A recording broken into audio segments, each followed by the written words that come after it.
Hello and welcome to Bring Me to Quiz with me, Andy, also known as Angelabra. Hello, it's me, Tom, also known as Auntie Ginger. So lovely to see you, by the way. Ever. As ever. Hello, listeners or viewers, depending on whichever way you're doing this. For those of you who are watching, which doesn't matter if you're not, Angela today, Andy, has 4 people that look like Claire Baldwin, including themselves in this. There's some lovely ladies who Angela was entertaining in Eastwood near Nottingham last weekend. So Beautiful. It's always the same. Happy. And for those who are not watching, Tom is currently showcasing his kitchen. That's what we're seeing. Absolutely. You've got 2 tea towels on the go. That's always good, you know. You've got different levels of tea towel there. That's important. Absolutely. A brown one and a white one. And we've got that sounds worse than it is. It but does. Those are two different tea towels. They have Who has a brown tea towel? That's terrifying. Well, nothing wrong with that. I'm just pretty sure it came that way. It's a beautiful tea towel underneath my microwave, which is probably the most used item in my kitchen. Absolutely. It's like Gordon Ramsay's Kitchen Nightmares vibe. It's just like the microwave, ping. The microwave. That's the one. Nigella Lawson used to say. That's the one. Yeah, absolutely. Wonderful. What a load of nonsense. How are you? Absolutely average. How about you? Good. I'm all right, me. I'm enjoying these 2 days before it all gets really stupid busy again. Yeah. It's one of those weeks where, I mean, world's smallest violin from your point of view, but I have like 4 gigs this week, and it seems like a lot. That is a lot. That's a lot for someone who also does some stuff in the day. Yes. Well, I've told my schools I am not going in to teach anyone this week because I am far too busy. And it's approaching Easter anyway, so I can't imagine they'll need me. So it's another 2 weeks off after this where there'll be no supply teaching and there will be far less tutees as well. So it is a sort of semi-holiday of such. But still, all the gigs. Yes. Why is it thoroughly average for you? Oh God, I've had some gigs that have been, they've been. And I think, I'm getting to the point where I need a holiday. I think I'm actually planning on taking probably a full month off in January. Actually, I think that is the current plan. This says everything. I'm planning a holiday for about a year's time because I'm so booked. I can't do it any earlier. I know that sounds like a humble brag, but that's been going on. Mm-hmm. I'm generally like, okay, I'm going to take a month off. I'm just going to have a month where I don't take anything in the diary, which takes a lot of self-control because, a gig could come in the middle of the month and it always feels bad to say no. And that's the problem. I'm just a girl who can't say no. It's the constant worry, isn't it? You go, I got to take it, otherwise they won't call again, or whatever it is. Or, they beg. That's always one. Please. And you're like, fine. I tell you something that's been on my mind at the moment is pushing back against venues and feeling sometimes not brave enough to do it. So I've had a couple of incidents recently where, because of either repairs I've been having to my car or where I fucked my bumper, or which is fine now, but I've been having repairs to my car, or it's been just exponentially cheaper. I've had to take in public transport on a couple of occasions. And then what I'm not used to with taking public transport on a couple of occasions has been we've got a specific train to get back or whatever. And then the venues are like, oh, sods, babe, we're pushing the stage time back. And it's one of those where I'm like, you're going to fuck my journey home. But also, they're trying to be reasonable because you're like, well, we want it to be busier for you. Yeah. And I think sometimes it's a bit of a false economy because if they keep moving their stage times, then people don't trust it. That's the long-term impact of when you developed a cabaret audience, you know, like if I do the Boston in Northampton, for example, where I think the stage time is either 10 or half 10, I can never remember, but it's about then. Whichever one it is, the audience always arrive like 2 minutes before stage time. Oh. It's really weird. I come out like sometimes early and I'm like, shit, there's no one here, or there's not many people here. And then dozens and dozens and dozens of them walk in like in the 2 minutes before the show because they know that that's when stage time is. And in the same way in Brighton, you know, like if you have a 5 o'clock stage time, you're on at 5 o'clock because otherwise there's a concertina or domino effect on all of the other acts in all the other bars. The way it'll work in Brighton is it'll be, look, you know, you have to get on and get off, otherwise you're going to fuck everyone else over. And that's why the bars are like, make sure we make our money in that hour, because they've got a whole game map of all of the cabaret acts on for the whole month at certain times. And gays will plan their day around trusting those stage times. So I can sometimes get a bit funny about, look, please don't change your stage time, because actually there's a long-term impact of that. But also, you know, if they're only asking for half an hour or 40 minutes, you feel like a bit of a dick to say no, because they won't ring you again. Yeah, it's tricky. I mean, the whole thing about like, oh, when do the people arrive? I had that on Saturday. This is where this photo was taken. So I arrived in Eastwood, which is a little area of the edge of Nottingham, and never done the gig before. Was recommended by another landlord, and it was lovely pub, really big. I've done a Drag Queen Diary about it, and there was posters of me everywhere, which is really nice. And I'm setting up and I'm like, there's 3 people in here. And this is like 7:15. It's listed as starting at 7:30. This could be really weird. At which point, at 7:20, 40, 50 women arrived en masse. And then, of course, it was absolutely fine because it's only a little pub. So put it all in one side of the room, because this pub's one of those where it's like the bar is in the middle and then the pub goes all the way round it, which means suddenly you know where to put your speakers because they have an inbuilt system. And it's like people on the other side cannot hear anything. So I shoved them all into one side of the pub. We rearranged them. They had to bring their tables and chairs. It was like school. It's like, you know, when you clear a classroom to do PE or whatever. It's like, everybody pick up a table, pick up a chair. We're going over here. That shows your age. That shows your age. Yeah, it still happens. Remember, I teach. We still do this in schools. Really? Yeah. Like the class I was teaching on last week, they have an assembly on a Friday. They don't have a school hall. So one of the classrooms doubles up. They're a tiny school. They're really small. They just move all the tables to the back and the chairs to the side, and everybody sits in the middle. So, yes, getting everybody to move their stuff over. But it was good, of course, because there was enough people there easily to make it fun. Then there's video evidence, if no one believes me. And I was videos of the PE. Sorry, videos of what? Videos of what?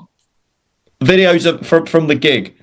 See, this is the I'm problem glad when the gig. It's funny when you start exploring your kitchen. It's like, oh, Tom's off for a snack for those who are watching. Look, got Frosties. Look at this. Yeah, we've got Frosties. Product placement. Oh, yeah, absolutely. Me. I'm advertising Frosties right now.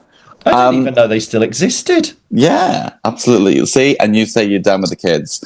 That's why when you were like, we've got footage for anyone tells me, I feel like in my brain, we just went from I do PE in schools to, and there's footage of, and I was like, this is the kind of thing you probably don't want to tell anyone about, isn't it, Angela?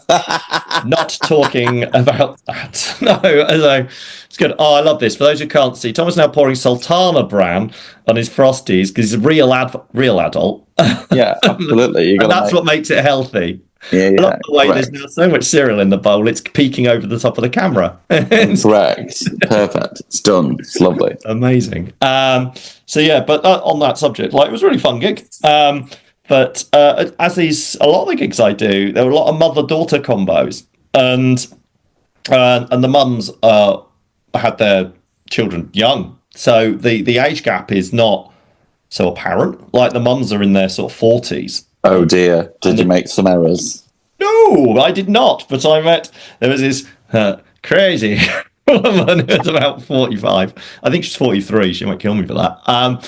Who was got drunk real quick and wanted to sing songs and tried to take the mic, and I let her have it once, and that was the last time she had it because it sounded terrible. And then I got to her daughter later, and she's like, "It's amazing." Like, I've she's moved out, got might even be married. She's early 20s, and says, but mum got divorced. She's now a lesbian, and she's just out having the time of her life, and comes out with me to all the clubs. I'm like, wow. And then, sure enough, I came back in. I'm playing all my usual stuff because my audiences do tend to be sort of 40 plus. There's always some young people, but it's majority older. And so I'll be playing 90s, noughties music. And she comes up, she'll be like, "Can you play Pink Pony Club?" And I'm like, "Oh, God, we're living our best life, aren't we? Yeah, let's do that." That song now, it's really funny. Like, all the straights have finally found it, and they're like, "Oh my God, can you play this new song called Pink Pony Club?" And I'm like, okay, it's probably been, well, for a start, I think it was released many years ago. In fact, I wonder when it was actually released. And now I need to know, Pink Pony Club release date. Just before yeah, so it was released 5 years ago. Was it really? Yeah, April the 3rd, 5 years of Pink Pony Club in 2 days' time. And only in the last couple of years, well, last year really, has it broken in terms of being everywhere. Well, yeah, I feel like when I was in Fringe with you last year, it was a big, like, part of everyone's thing. Yeah. It was popping up in shows everywhere, but it was very much felt like it was in the queer scene. Yes. Now I feel like it's a mainstream thing, and all of it. Radio 1 plays it, and they are still playing it. Like, on those old occasions, I listen to Radio 1 and they're playing it, and I'm like, interesting. Yeah, but maybe that's a wider thing about the music industry, though, because at one point you'd release a single, it would be, if you were successful, it would be number one the next week, it would drop out fairly quickly, and it was all done. And then you have to release another one. Whereas, lead-in times of years to break through is a sign of streaming. It's just something that keeps going round and round and round until someone picks up on it. Because as far as I'm aware, it's not an old school thing. I don't imagine any of Chaperone's tracks got picked up like for an advert or film. Like, that's one route that sometimes these things get revived. So I saw a film last night where a song "Casual" was in it. That was in Novocaine. That was quite cool. See, I'm a big Chapel Roan fan, so like I'm all over the facts with this. But Pink Pony Club went number one on the 7th of March this year. Right. Which I think is wild because it's like nearly 5 years after the release. And it was like number one in the UK, I should say, in the singles chart. But I think that's wild and fabulous as well. But it's going to be like Padam now, where it's so overplayed I can't hear it anymore. Padam was a weird one, though, because, of course, I took a parody of Padam to the Fringe 2 years ago and discovered it was a lot less well-known than I thought it was. Like, of all the parodies, it was the one where a chunk of the audience were like, "It's Kylie, but I don't know it." And, I had to, one of the reasons I dropped it from like anything like last year, because it just did not have enough recognition. No, it was very much the queer scene loved it. I remember being at the Two Brewers Street Party in Clapham, and everyone was playing rock, paper, scissors backstage to like who's going to get to do Padam. And I think Miss Mop had come from, it was a fabulous queen in London, looked them up. They were like, "Oh, I've just come from a straight brunch," and I tried to do it, and they had no fucking idea. On that note, I want to talk about funny coming from me, because for those who do not know, I am heterosexual. Straight men at bingo who don't intend to be there. I had quite an experience on Sunday.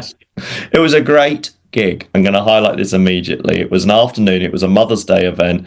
It was in a proper Bolton pub. Like, an absolute boozer where it's the area by their own recognition is pretty rough. And there's always an old man smoking outside the door, as you go in, that kind of place. And but I had all this sound system, so huge brownie points for that, because I just plug in and go.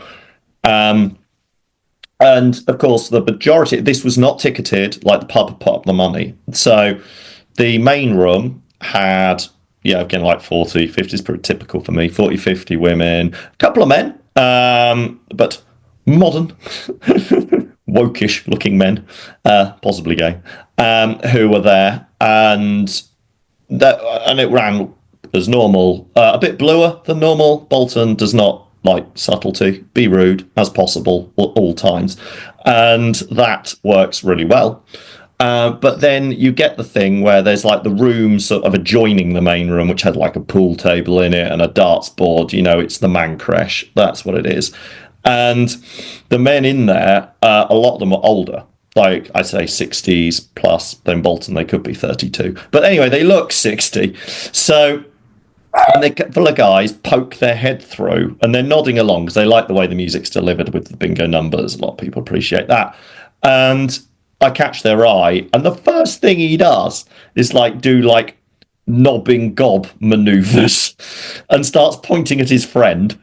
And it's like, what are you trying to tell me right now? This is supposed to be some kind of in joke, isn't it? You want me to do something to your friend, at which point I said, mate, your friend wants to blow you. And that was, everyone liked that. So that was good. But then these men tried to talk to me later, which was nice, in a nice way. Like, it was like, mate, there's always mate, that was a great gig. That was really good. I really enjoyed that. It was fun. And fist bumps to say thanks, which I like. You what? Yeah, and this other guy, the guy who has not really known what to say the entire time, he looked, and occasionally I swore he was saying cocks. I was like, you're just saying cocks, not you're a cock or that's a cock, just cocks. And then I looked at him and he's like, you have a good time? And he's like, cocks. And I'm like, your brain has actually melted, because you have no idea how to put together, meld this. It's a drag performer, and no, it's a guy, but they look like a woman. But I like it, and I'm not scared, but I have no idea how to talk to them. So I'm just going to say cocks. I'm just going to say cocks as my brain collapses. I think that's brilliant. Anytime I'm not sure what to say going forward, I'm just going to say cocks. Cocks. And that's it. He's given us some wisdom. That's what you do if you don't know what to say. Absolutely. If in doubt, cocks. Cocks. and I was leaving at this point. I'm like, I've got to go, guys. I've got to ring my mum. It's Mother's Day. And he's like, he's your mum. I'm like, what the hell are you talking about? You're so confused. Logic flaw. I appreciate they were not in any way aggressive or mean or trying to, make homophobic, transphobic jokes. They just didn't know what to do with themselves, and I live for that. So that was fun, and I've had a lot of comments from people on my socials later just saying how much they enjoyed it, which is always good. Well, I think your gigs get rave reviews. They don't do too bad, Do all right, me. So that was good. So yeah, that was an experience. Bolton, rock on. Did you do anything for Mother's Day? Were you on the road? I did probably one of the roughest gigs I've done in a long time. Oh joy, come on. And that, for me, is saying something. It was a Mother's Day strip show. I remember you telling me, and you were worried about, is it okay to watch men getting their kit off with your mum? I think it's a bit weird. Hi, Mum. Thanks for pushing me out, you chuff. Let's go and watch some dicks together. Yeah. Bit weird. I've performed in Bolton. Nothing's weird. It's fine. I think it's weird. So This is a really weird gig. I got there. For a start, I was told arrive at 4, shows at 5, and then I was given a format, which is really unusual that it was disorganized, but I was told do 30 minutes, 2 dancers, have a 30-minute break, do another 30 minutes, bring out the final dancer, and you can leave. Right. So that would have had me gone at about 7. 7:15. I got there and I saw the poster said from 4 till 10. I thought, oh, here we go. So I said, hi. And they were like, you're early. And I was like, no, I'm not. They said, well, we normally don't let any of the acts come out until at least 6:30 because that's when the girls get here. And I was like, well, got a problem. And they were like, well, what are you going to do? And I said, well, I can go out late, but I'm going to do less. It was one of those. I was like, look, love you dearly, but I'm not waiting 2.5 hours to go on. Yeah. I'm just not doing it. So, what happened here? Sorry to jump in, but they gave you a really detailed running order thing and then ignored it. This is what happens when agents talk to agents who talk to agents, and it's a bit of a... You're not allowed to say that kind of whispers anymore, but what... Yeah, I was about to say. I mean, I think people still use it, but, it's just like... it's a...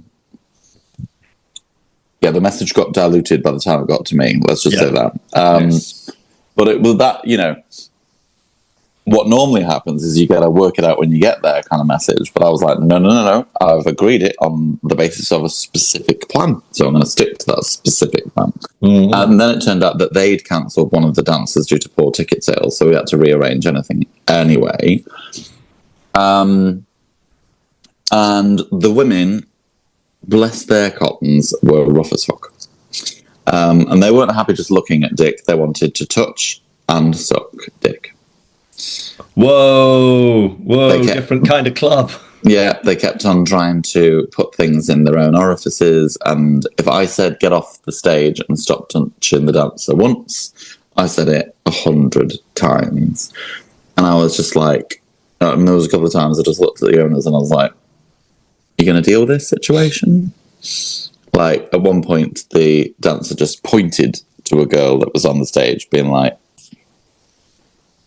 are you dealing with anything? So I sort of showed them my teeth, and then they started respecting it. So by the time the last dancer came out, they were all right. But it was feral.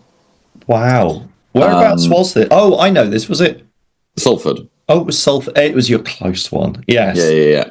But I was genuinely like, what is my life in this gig? So that was one of those gigs. So that was my Mother's Day. There's a multi-skill, isn't there? You got to entertain, but also enforce the boundaries. I genuinely felt like a bouncer. I genuinely felt like a bouncer.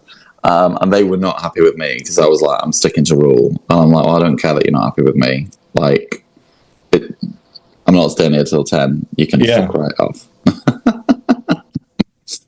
And they were like, I was like, what's after us? And they said, oh, we've got a DJ. I was like, right, well, I'll promote the DJ then. That's that then. Yes, I've said this to certain bingo organisations where I say, I've agreed with you 7:30 to 11, and I'm gone. If you want to announce it opening at 6, you want to say it runs till midnight, that's fine by me, but I'm not here when that happens. So yeah. Oh well, that sounds like fun. I don't mind being a bit flexible. Like 15 minutes, 30 minutes, fine. Because if you don't do that, like to my point at the start of this pod, they might not ring you again. Yes. But when it really takes the person, like, I don't want you to ring me again. Yeah, there's that.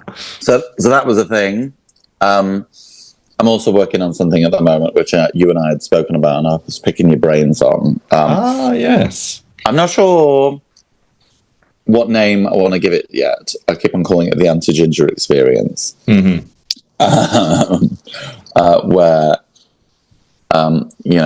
the positioning I was picking your brain on was, in light of the pit claim disaster and everyone's going to be losing all their money, let's go and find alternative side hustles for everyone. And what does the world need? More fucking drag queens. Absolutely. And I'm just going to, of course, because they're part of my family, make them ginger. Yes. And give them terrible makeup because everyone needs a start. Mm-hmm. So I had great fun at the Sun Hotel in Bradford, dressing up a couple of the boys, showing them a couple of dance moves. And I was like, if you don't know the lyrics, put the microphone in the audience. If you can't hit the notes, put the microphone in the audience. And if in doubt, find a man to sexually harass. But again, This is comedy, not sexual harassment, because I've checked. And it was clunky. Yeah. But I think it's got legs. And actually, I was talking with Holly Stars yesterday, and I was like, do you know, I think this could be a whole show in itself. Like, you could have it like, not Ginger's Drag Race, but, or the Ginger Race. I'm not sure what you call it, but, like. I've got one for you. Ginger can't be bothered to do the show, so she's going to get you to do the show. It's called Idle Drag. Yeah, that's actually really good. Thank you. Idle drag. Idle drag. I think that You can have that. Fabulous. Idle drag. No, but I thought what you could do is you could have like mini challenges. Yep. It's like here's a roast challenge, here's a comedy challenge, here's a da-da-da challenge. Yeah. And then you whittle them down at the end, and then you end up with two people lip syncing for their life. Of course. And then they're crowned a winner, and what do they get? A shot. You go, it's going to be called a shot at stardom, and you get out a bottle of stardom and they get a shot of it. That's also really funny. So yeah, I'm gonna just workshop this podcast now. We're just working material. It's fun. I am really, really funny. So yeah, it's clunky. Yeah. And bless the Sun Hotel, because I'd had a couple of shots and they'd had far more than I had. And I was like, we're giving this a go. It always instills huge confidence in me when a performer says, we're going to give it a go. It's like when you hear an act go on a comedy stage going, this is new material. And you're like, okay, I'm braced. As soon as you hear the notebook go up or you see the notebook go up, you think, here we go. Let's strap him. Speaking of new material, it won't be new material, but it's a perfect shoe-in. I am doing the not-so-new comedian of the year competition. I've successfully moved my heat, because I wanted to do it when I was already in London rather than a purpose journey. Yeah. And I am on Saturday the 12th of April. I think it's at the Museum of Comedy. Yeah, that sounds right. In London, which I'm very excited about. And that is... so I think it's only 5 minutes that I've got to do. And you were right, it is for over 35s. There we go. I knew something about this. Yeah. So obviously I am narrowly in the window. Yeah. You're probably going to be discriminated against for being a little too new in that context. Well, I'm also a little too new in comedy. I've not really been doing comedy, not properly, for 5 years. That is true. Do you know who else is in the heat? No do I want to know. Actually, to be fair, I mean, it's probably moved on somewhat since I'm aware of the London types who might do it. I knew, of course, I spoke last time about someone I knew who did do it and did very well in it. He's called JB Carter. So that's exciting. That's exciting. I was going to talk about quizzes. I had a conundrum this week.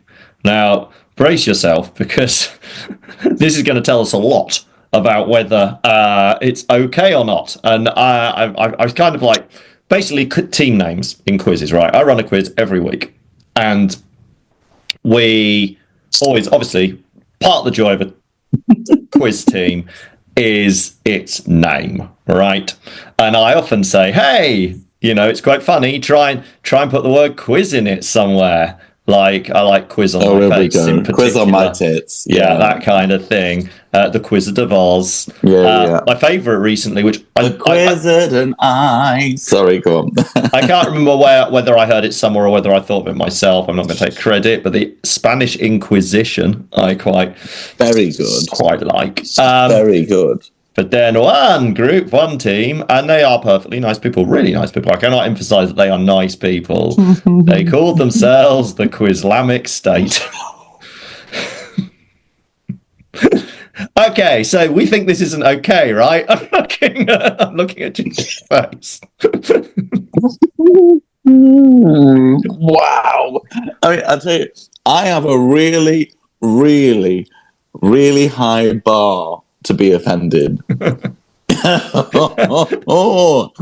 mean, that for me, no. But how do you manage that situation? Where you're like, I'm not going to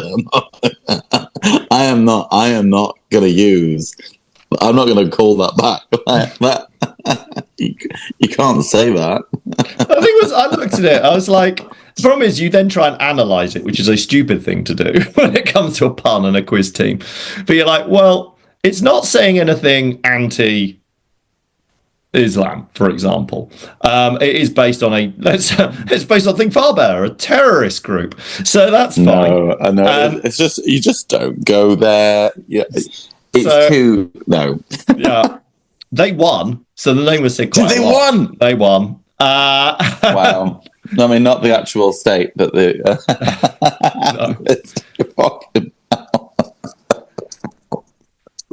So we agree, probably not allowed to use that name. Yes, I mean, it was inventive. It's inventive, but I can't. Another team, they said to me, it was like one team who said, we're not sure it's appropriate. And I was like, okay. They said, well, it's a terrorist state. I mean, what if they named themselves the IRA? And I said, it doesn't rhyme with quiz. It's like, right, yes. Wow. So we won't be. I have consulted far and wide on this, including with the pub, because the management, people who would ultimately make that kind of decision weren't there. So I was like, I will talk to them. Oh, why were they like, should we put it on social media? Congratulations to them. I have yet to publish the names of the teams. No, I don't think you should. I don't think you should. Yeah, I'm the co-host of a podcast. I don't think it's a good idea. Yes. We've discussed it. We think, probably on the wrong side. I mean, I admire dark humour. Yes. I think it's too fresh and it's too. See, I don't mean too fresh. I think it's too synonymous with what's going on in the world.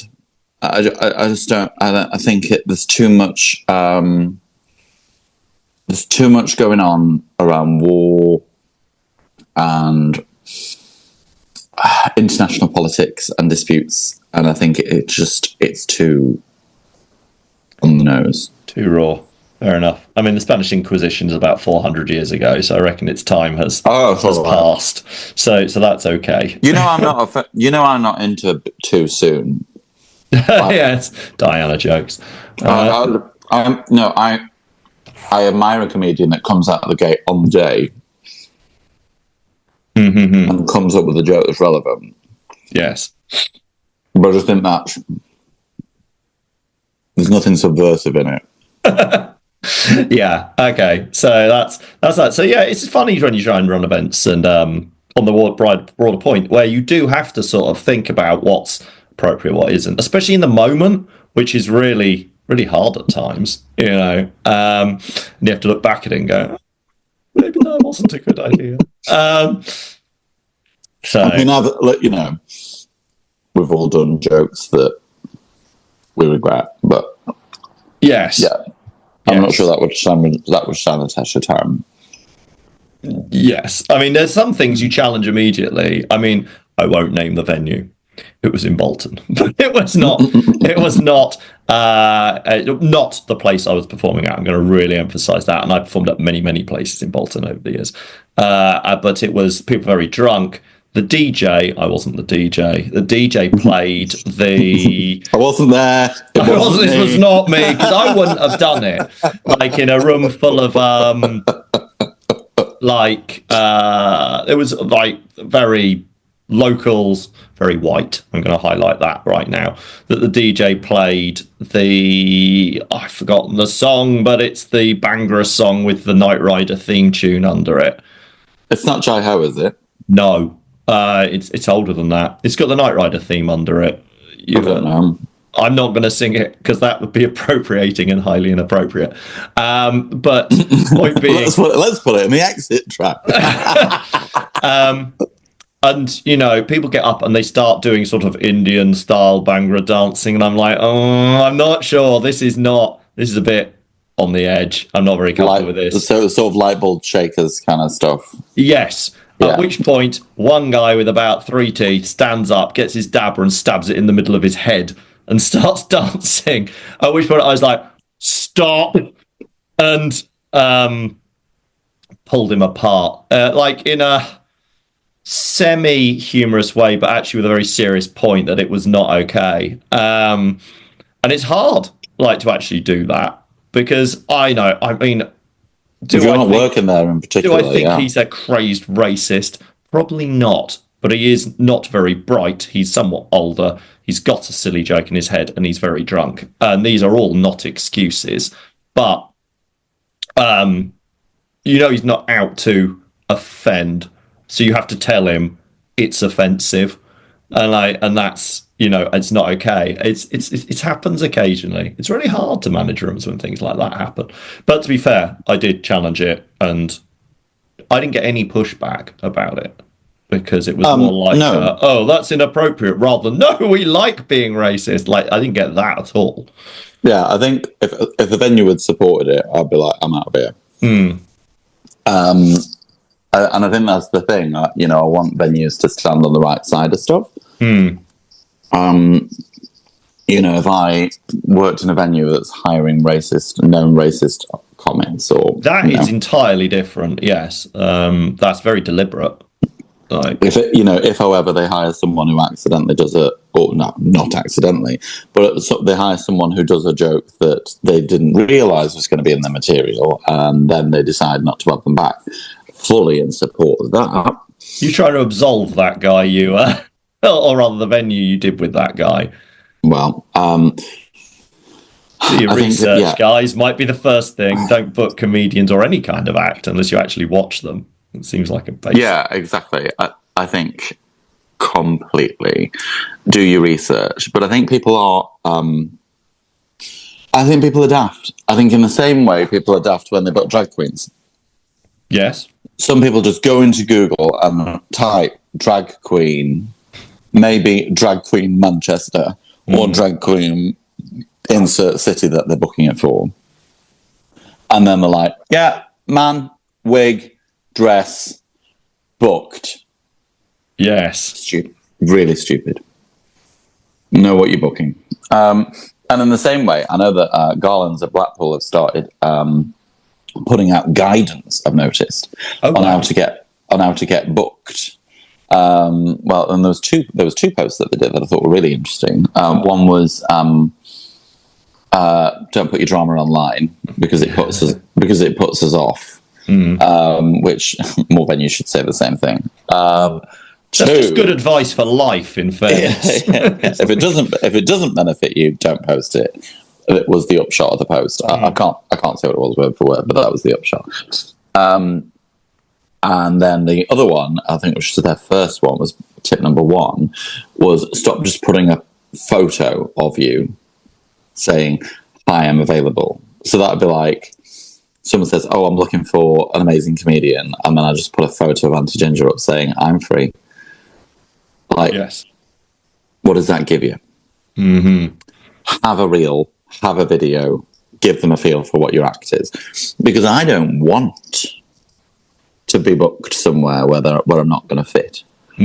if they wanted a dancer or they wanted someone that was inoffensive, completely, I'm not trying to offend anyone, but if they wanted someone that's sort of really sort of an everyman comic, I'm not that person. Do you do family-friendly events, or do you avoid? I do family-friendly events, but what I find is, like, if I get booked on a Pride, I typically get put on last. They don't put me on at 2:00 in the afternoon, or if they do, I'll be like, right, well, it'll just be songs then. Yes. Because the nature of what I'm going for as adult, there are lots of gigs I could do but don't. Like when I do weddings, for example, and they'll say to me, "Oh, we don't mind," and I'll be like, "Right, well, I might mind." And sometimes I've said, "Okay, I've done a warning at the start of the show, and I've made sure that the children with their adults, and I'm like, if you don't like it, there's a room over here. We've designated a space for you to go to, and also no phones, please." That's okay. Because they're sort of supervised and they can take them out if they're not liking the nature of the material. But I think I don't want to be booked for something that I'm not a fit for.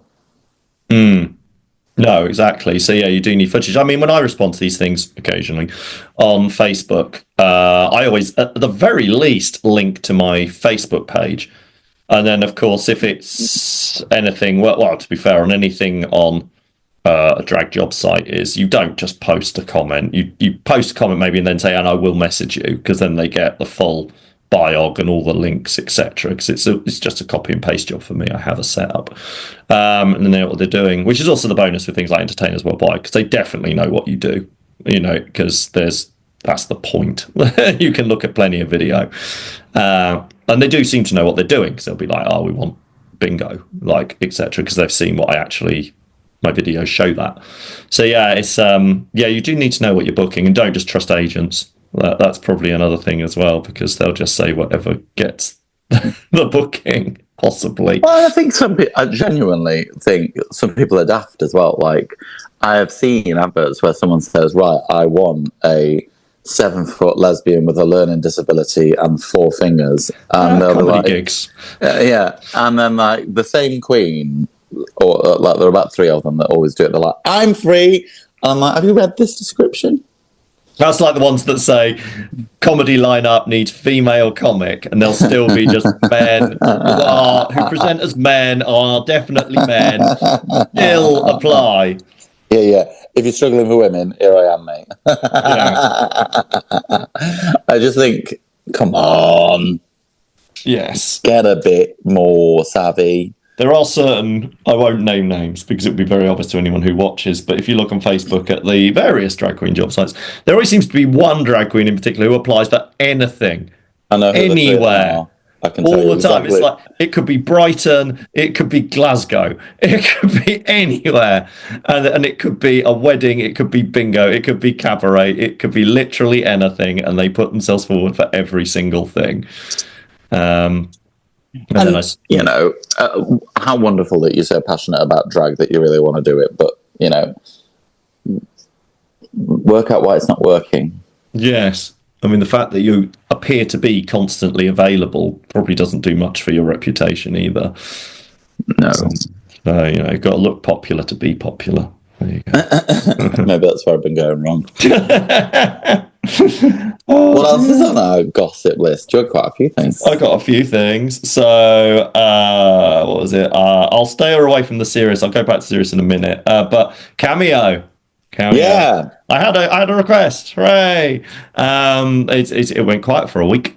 It's probably the easiest one I've ever seen. Like Cameo, it's just like did I write it down? Have I written it down? I wrote it down somewhere. It was just like, hi, can you say Samantha, you slapper in a British accent? That's it. And I'm like, right, I imagine you're American, which is why you want this. And I said, I will tip big for British accent. That was what they said. And I was like, I'm not even sure you can tip on Cameo. And I sent them a message back going, yeah, I can do this. This is not a problem. but you know, I usually perform with a bit of an Essex twang, which is British. But are you looking for more like a posh British? Or are you looking for Are you looking for EastEnders? You know, what do you mean by British? No reply. So I'm like, fine. I could do it in a very, very posh way, but that might, given the content, they might actually be looking for EastEnders. It's hard to know. But yeah, I would go either EastEnders or RP. Yeah. But I was like, but it's funny what people will pay for because they're paying me the same to do that as I've done entire songs for. So I'm like, this is something I can knock out in 20 seconds before I go off to do my gig in Liverpool tomorrow. It's not a problem. But hooray for Cameo and its money and the fact I still only get half of what the actual fee is because they used the app. I mean, I admire. I love that you're getting a little Cameo flurry of success. Good for you. I'm not getting any fucking thing off Cameo. Not that I'm jealous, but because I would not put the effort into it that you put into it. I think part of it is just I'd say happy birthday, Andy. Oh dear. You don't ask, you got a present. Is it a big packet? Oh, I know someone with a big packet. Yeah. It's easy. It's easy. Really easy. There's a dog in your house. Or is it outside? There is a dog in my house. Oh, it's Percy. It's just run through the house. Oh, that's nice. But yeah, it's fun. Percy? Have I? I might have seen them. You've seen Percy? Yeah, you've seen them. Yeah, I think I've seen them. I have seen them. Yes. It reminds me of the dog that appeared in one of your videos. There's a segue. Tell us about Ginger's problem area. Oh yeah, the one with Richard Moon. Yes, DJ Richard Moon, who had the problematic mustache. Yeah, it's very small. Yeah, borderline Hitler. It just wasn't dark enough. Fucking hell, we're doing all of the jokes today. The fucking hell, how did we get from there to Hitler? Yeah, I mean, it was just a sort of like this little tash that's going on. Yeah. I feel like the Ginger's Problem area videos are finally coming together. They're edited nicely. I'm enjoying it. It felt like this one's first one felt like a conversation, and it felt nicely edited. Absolutely smashing job to all my social media guys that are like doing all the edit. But I think I'm getting sharper at recording them, which is giving them the ingredients to do better videos. So, I'm much happier with where it's going, which is good because we're getting closer and closer to August. And on the spirit of that, I have released 3 previews at last. So I'm coming to Leicester, London, and Manchester. Leicester outside of the festival. You're actually just doing Leicester. Yeah, I quite like Leicester. I'm there on the 12th. I'm in Manchester on the 19th, and I'm in London on the 20th, all in June. And all of the things are on my link tree. So I'm excited about that. Very good. Yeah, it would be nice. It'd be nice to be there. What made me laugh about your TikTok, sorry, because before we move on from it, was that the comments, it's so TikTok that someone commented that the bit they thought was the funniest was, of course, the bit that wasn't planned. So I won't give it away, but there was this. I smashed the table and I went, ugh. And you went, like you were generally like, whoops, and someone said, my funniest bit was when you hit the table. And it's like, forget the curation, forget the effort, forget going out and getting the footage. Just, make mistakes. And it really adds, because of course you see that what you see is, for that very split second in your eyes, you see the humanity. It's like the kind of thing. That was really funny. I think but that's the nature of comedy, isn't it? Sometimes you can spend weeks working a joke, and then one comment you make about someone's shoes gets more. But I don't think that necessarily means that improv comedy is better than worked material, which I think is what sometimes people say to me, like non-comics say to me, oh, I'm all off the cuff, me. I'm like, no, you mean you can't write jokes? Yeah, I was going to say, you can have jokes in hand which can then be used at appropriate times, thus appearing to be improv. But actually, you have those quips ready to go, that kind of thing. It's true. I was talking about social media. YouTube Shorts. I had a breakthrough. Right. Very exciting. No idea why. Love social media for that reason. I've just been posting my videos that I post everywhere else. I've been experimenting with YouTube Shorts. And the one I've done recently about the naysayers, I don't know if you've seen it. Nope. I'll tell you it. So it's like, my mom told me I should follow my dreams and ignore the naysayers, which backfired badly at my assessed practical at the local stables.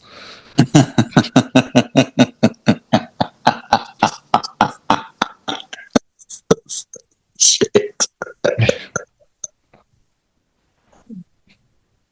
What I love about you is how you can so confidently present these jokes that you know full well. They're genius. I don't think they're shit. No, they're wordplay. What's cleverer than that? It's beautiful, but it's such a dad joke, isn't it? Oh yeah. I mean, the concept is ridiculous, and of course, it would never happen. It's not. I don't mean to say, God, what a shit joke. I just mean to say, what a dad joke. Yes. What a. It's a groaner. I married my horse. It's a stable relationship. Yeah, exactly. I love that. Yeah. But the thing is that on YouTube, this has now had like 1,000 views. Has it? Yeah, which by the standards of YouTube Shorts, which are more like 400 to 500 usually. And there's no rhyme or reason for it. It's got likes, but it hasn't got like a ton of likes. And it's got a comment which was like, I was like, I don't understand this joke, and I'm really sorry because I don't. I was like, horses say nay. And then just left it at that. It's happened in the past. I've had to explain my puns. At least you have the algorithm gift horses. That you're not going to look in the mouth. See what I mean? Nice. See what I did there? There we go. Beautiful. Very good. Yes. Fuck hell. Yes. So that's been good. Well, yeah, post YouTube Shorts. I can't imagine anyone hasn't already done this, but I will film one where I'm wearing a pair of shorts. I'm wearing my YouTube Shorts.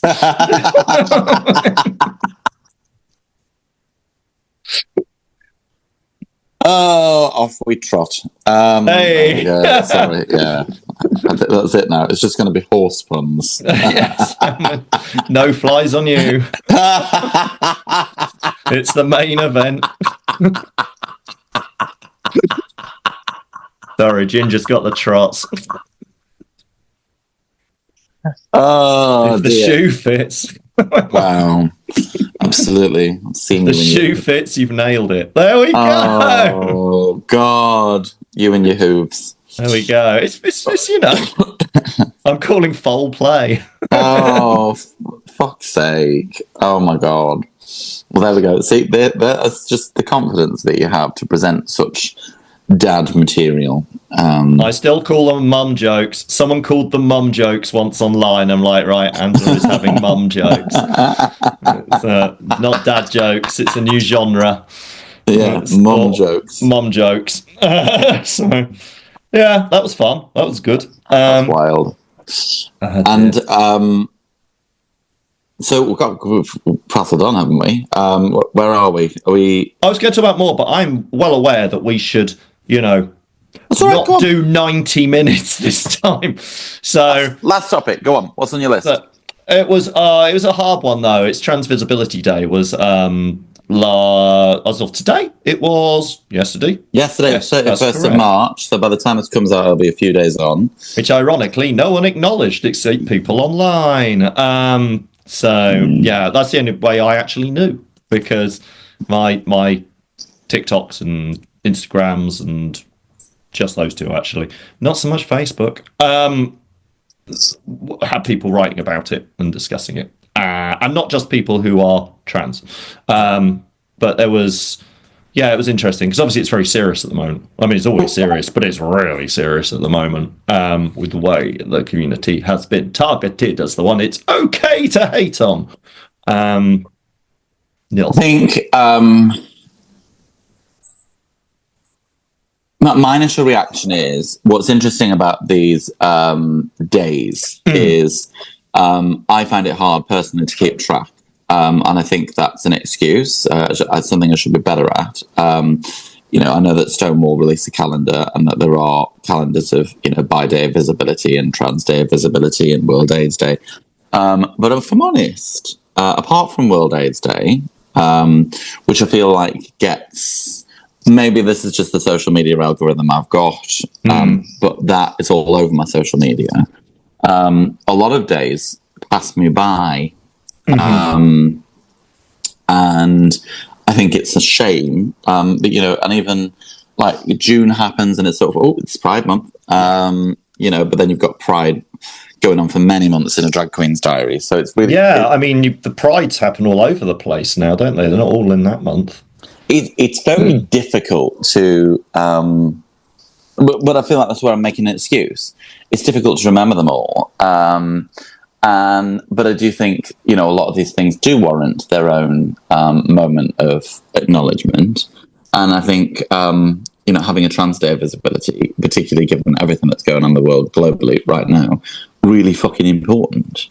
But I think what happened, and I don't know if this is fair, but my impression is that everyone was reacting to the posts. So all of a sudden, a number of people had done Trans Day Visibility posts. So other people started doing Trans Day Visibility posts. Right. Was it a day that was in the front cortex of our mind, if you like, or was it just, oh shit, it's that day, it's important, I better put something out? Yes, which, and I think which I feel like is sort of what happened with me, if I'm honest, and I think that's poor. I think there's still some. I mean, I think that's better than nothing. And that is kind of, course, the point of social media, that these things bounce around. But I know what you mean, trying to keep track of days. I remember when I was a full-time teacher, it seemed to be a different day for something every single day, which it actually is. Yeah. I mean, there's all sorts of days. But what was it? It was International Women's Day, and someone points out, the powers that be worked out what's the absolute minimum we can give women. Let's give them a day, whereas we'll have like Save the Whales Week, things like that. It's but look at the media outlets that push out on Mother's Day versus Trans Day Visibility. I didn't see a lot outside of the queer space pushing Trans Day of Visibility. Did you? No, not at all. Not at all. And the inevitable grim fact about this is that I saw on Facebook, it was, and I don't see posts from them very often, the Liberal Democrats popped up on my feed, and it was a post recognising Trans Visibility Day, and that they stand with people of all backgrounds, and that difference should be celebrated, etc., which was all very good. Especially in a political system where, well, the Tories definitely aren't on that side. Reform are fundamentally against it, and by which I mean being yourself, and even Labour are not in a good place on that, and they are almost if they're not doing anything actively, and they have done some, it's more like don't ask, don't tell with them. They won't even talk about it. And wild. So I was like, with the Lib Dems, I did post. I said it's refreshing to see a party actually post this, because you're not afraid about losing votes to Reform UK, and that, unfortunately, is probably the crux of it. Because come the council elections, which have no bearing on national issues, they can't make laws about it. There will be a massive protest vote, and a lot of it will go to Reform. People are not happy with Labour. You can see that happening. But if there's one other party which sort of sit on that unfortunate but useful in this case zone of being a party of protest is the Lib Dems, who have 20 times as many MPs as Reform UK, which is not talked about very much. They are hugely successful nationally at the moment. And it's nice to see. And they tend to do quite well in local elections. So, though I do vote Labour, I would certainly give my support to the Lib Dems at this point, because I think realistically they're the best barrier against neo-fascism, which is what we're facing. But of course, I posted this, and immediately I get someone writing, "Oh, it's not right. You saying women shouldn't be protected and children should be attacked by men in cosplay." And oh god, and I come back at it. I said, you tell me one trans person who has assaulted a woman in a toilet or attacked a child. Let's do away with the disinformation. And then underneath said, compare that to the number of men who identify men who have done just that. And they didn't reply, funnily enough. Because they can't.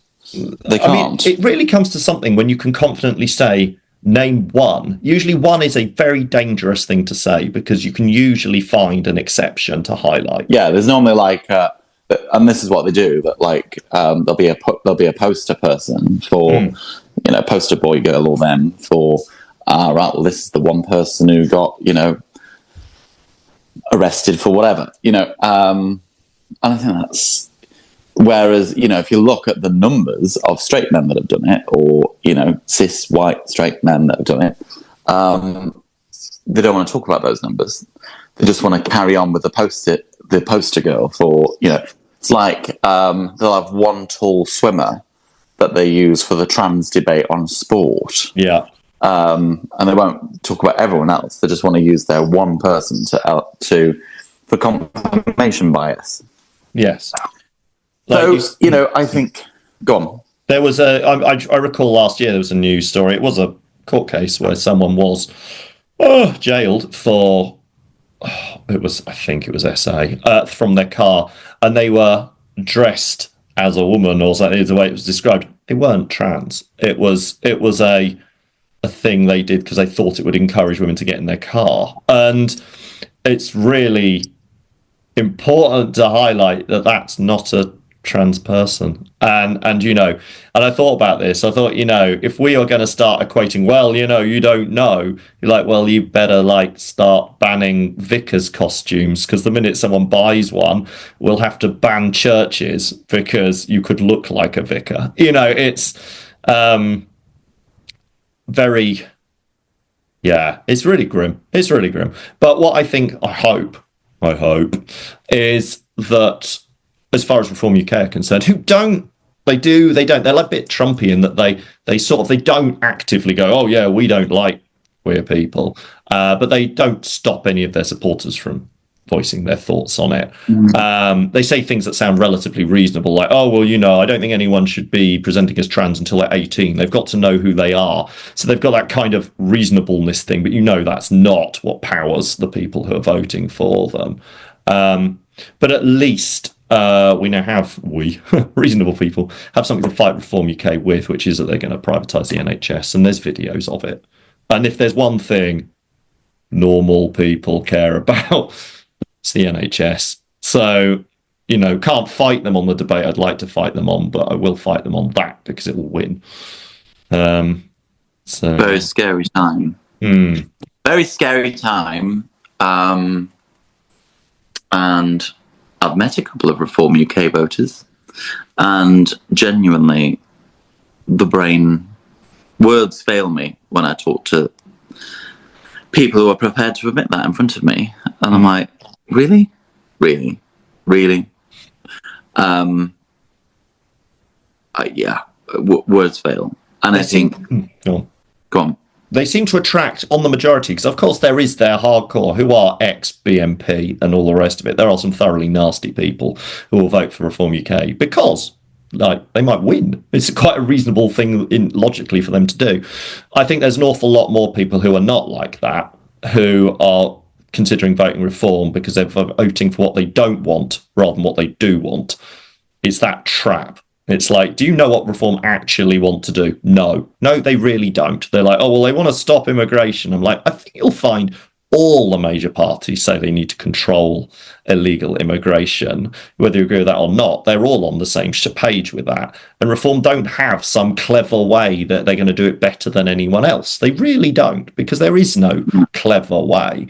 You're voting because you're saying, I don't like the status quo. I'm like, yeah, but you're voting for something far worse. And then you'll be surprised if they take any power. And they're, well, A, thoroughly incompetent. And then, secondly, do pass things which are hideous. You know, it's scared me. We need a new country where I can take all my desert island discs and start a new government. And yeah, trans day of visibility would be well known and well pushed, and not something that just you happen upon as you're scrolling through your feed. I think so. To our trans siblings out there, we love you very much, and you're seen and you heard. I think it's it is a really shitty time to be them, but I think one thing our community are really good at doing is standing up to it and talking about it now. I think we should do more and more and more of it. So really glad you added that to the agenda. Thank you, Andy, Angela. Andy/Angela. So I sign everything nowadays. Yeah, and good for you for pushing back on the people who are putting hate stuff in the chats, because I think sometimes I hesitate because I don't want to give it algorithm oxygen, and sometimes I think, if you change one person's mind, or you put the algorithm the other way, where a bunch of people then start liking your comment, which is only one person, I think that's a really good thing to do. So sometimes it's worth engaging. There's a little thing about the right, and sometimes they're not even the right. They are bots or paid people. Get conspiracy theories, but there's people with an agenda doing it, and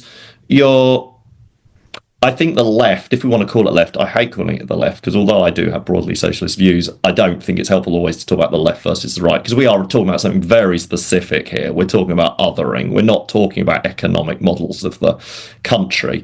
But if we're going to talk about liberalism versus conservatism, which I think is possibly a better way to go, liberals don't challenge enough. They really don't. Like, the right are or done it again. The conservatives are very like, I believe this, and they strongly believe it, and they will tell it with force. Like, I don't mean physical force, but they will say it with passion. Often liberals don't.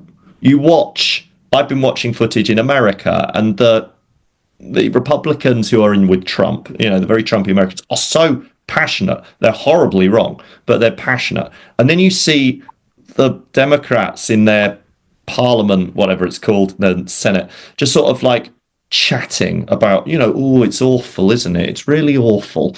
And you're like, you are having no impact in your country right now. You're just wringing your hands in a half-empty room while the world burns. And I don't think you need to be physically having a revolution or something, but you do need to start getting visceral about how wrong these things are, because that's what a lot of people understand.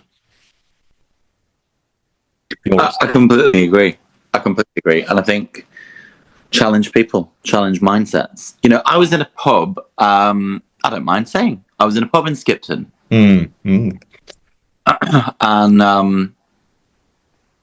this customer, it's a gay pub, right? Right. I mean, gay pub in the sense that it advertises that it has drag queens.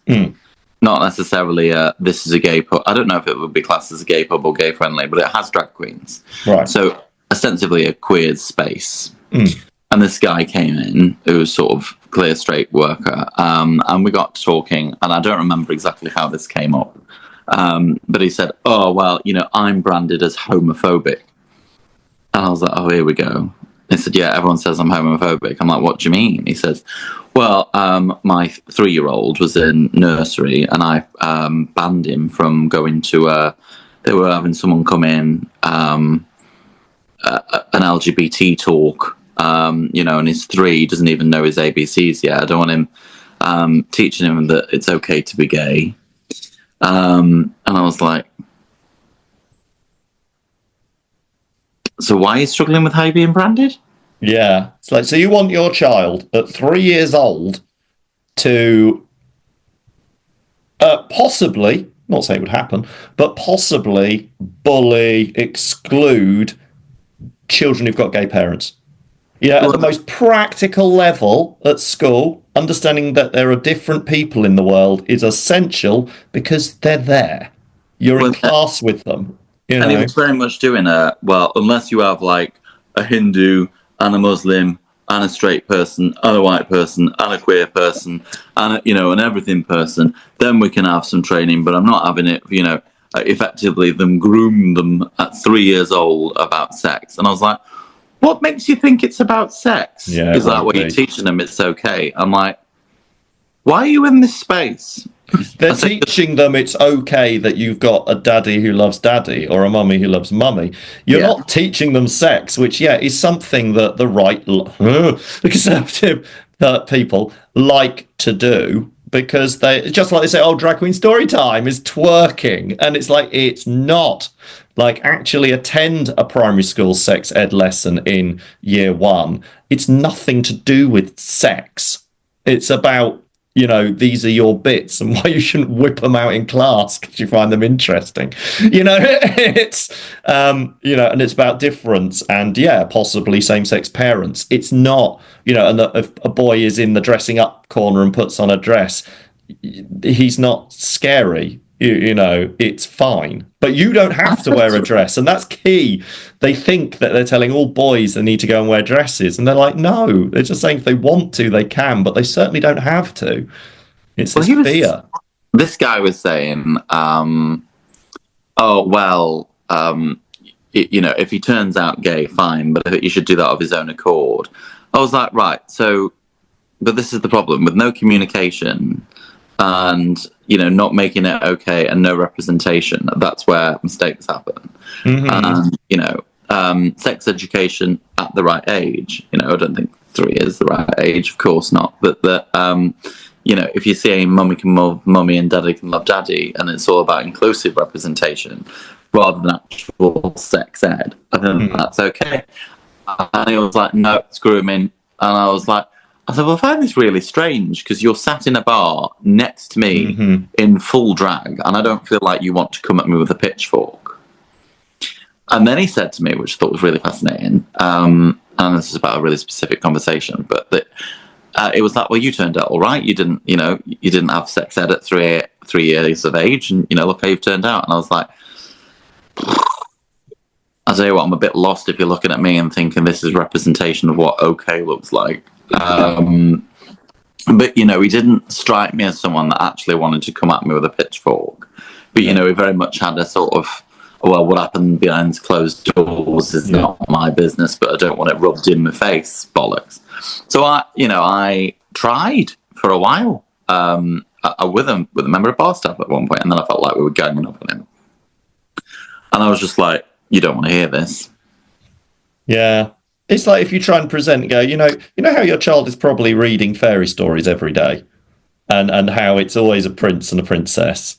And because, they're traditional tales. We read them. They are our history. And all the girls are incredibly girly and all the boys are incredibly manly. And there's definitely, it's very much heterosexual. And they all have children and live happily ever after. It's, that's not indoctrination. He wouldn't hear that though. That's what he wouldn't hear. I was like, but there's no straight representation. I was like, it's in every day of their lives, and in every part of their lives. I was like, it's representation of other stuff that's not in their lives.